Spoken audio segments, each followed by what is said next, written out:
The first opinion is that, I find sticky extremely weird as a sexy concept, and before y'all come after me, I don't care about anyone doing sexy things or releasing sexy music, you do you, plus the sexy concept is one of my faves musically in K-pop. Also, I get that all of them are adults and they can do it, and that I've heard the members were comfortable doing this, but the fact that Sticky released and Haeunul just turned the legal age, which is 19, in July, she's a 2005 liner, the legal age is 19 in Korea, is so weird. I find it weird because Haeunul has just turned the legal age this month, so imagine if Sticky released before her birthday or in 2023, you know how disgusting that would be. Because even though before her birthday in other countries she's legally became an adult, 18, but in Korea she was a minor. I just find it horrible because you'd see K-pop stans being disgusted if Sticky released when Haeunul still had 1 year left to be an adult because she's legally a minor, but why don't y'all care now? I mean, yes, she's legally an adult, but she just legally turned into an adult.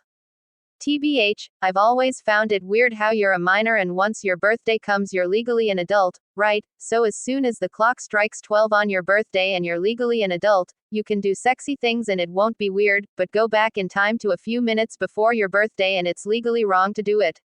So that's why I find Sticky weird, because releasing this song before her birthday would be a big no, but now it's okay when she's just stepped into legal adulthood. The next opinion is that, when K-pop shorts channels make shorts and say, netizens, or make the short based on what other people have said, why don't they show us the proof as well? If they saw others saying it, then show us where you got the information from. I want to know if what you put in your K-pop shorts is actually netizens or others saying it, or you're just using netizens as a way to hide your thoughts and claim it to be others saying it because you don't want to publicly say anything bad about an artist, so you say, netizens, or others, because then people can't hate you for it, if your short claims that others are saying the bad thing.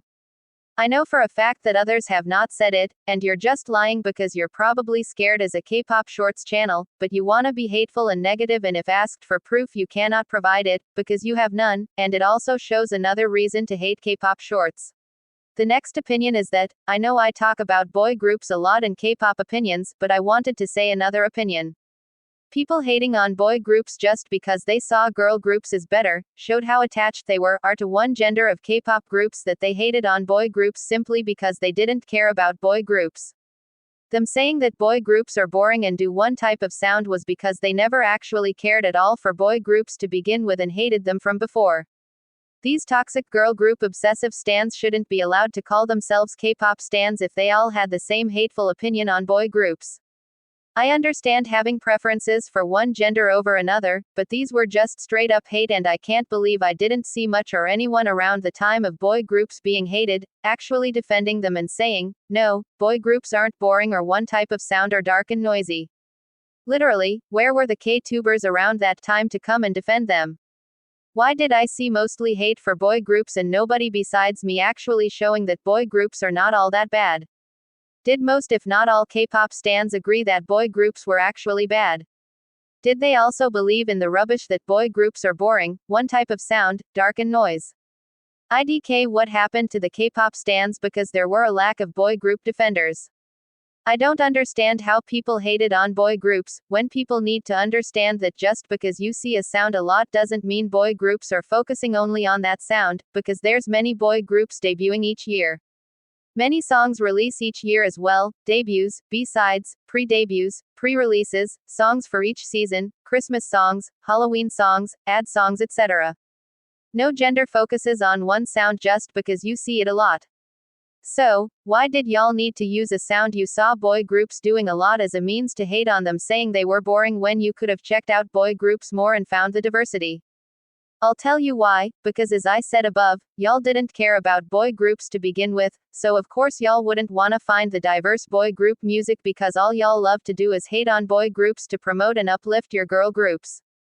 This was never about you wanting boy groups to do better, because y'all saw them doing one sound and y'all wanted them to step up. It's just that y'all were, and most definitely still are, toxic girl group stans who love to hate on boy groups for no actual valid reason. Saying boy groups are boring, or release one type of sound music, or release dark and noise music aren't even valid reasons to hate on boy groups, because there's always diversity in K-pop, and if you see something you don't like in music being done a lot, you can go and search for something that you do like, aka finding the diverse boy group music, but you never did, because you never wanted to. All you wanted to do was spread your hate for boy groups because of these reasons, which even if these reasons were valid, it's never okay to hate on someone for it. Y'all were just straight up toxic to the male side of K-pop, and y'all need to take accountability for your actions. The next opinion is that short songs are not a bad thing. I don't really care if a song is short, and I've never complained about a song's length, because short songs can be good too, and I've seen that through lots of great songs that I've discovered that don't reach above 3 minutes. Little Rain's Heartbeat featuring Seon Kim is a Korean EDM song that is exactly 3 minutes long, but it does a great job, in my opinion, at being a full song, with verses, a pre-chorus and the beat drop that comes after, because it's an EDM song lol. I've been obsessed with it despite its short length, because of how complete of a song it feels like to me. It doesn't feel short when you listen to it and feels like a good length of a song. Short songs, in my opinion, are good because if a song is longer, it could be unnecessarily long, having parts that are not needed in the song, making the song feel weird because the song could have ended at a certain point and it would be great, but the song still goes on when it shouldn't have, and it's just better fitting to being short instead of being stretched out longer than it needs to be. The only time I say short songs are bad, are when they're like Super Shy by New Jeans, which is short but repetitive, so it feels like nothing but the same thing looped on repeat for the one song because the people behind the song couldn't think of any more things to add to make the song feel less of the same part repeating over and over.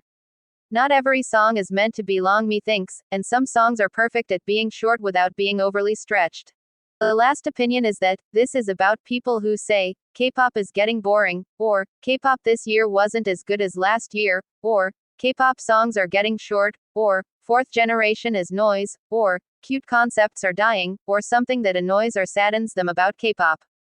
K-tubers who say these things like K-pop songs are getting short, I do agree with them to an extent because I do see the trend of releasing short songs. But on the other hand, I don't, however, agree to it as well, considering just because it's a trend, it doesn't mean that everyone is releasing short songs, and you can find artists who release long music, in the form of title tracks, B-sides, pre-releases, pre-debuts, and other forms of releases like OSTs, ad songs, original songs on survival shows or other types of shows, and seasonal music or music for days like Halloween and Valentine's Day, etc. Just because something is a lot in K-pop that you see and it's sort of a trend, it doesn't mean it's the only thing being done.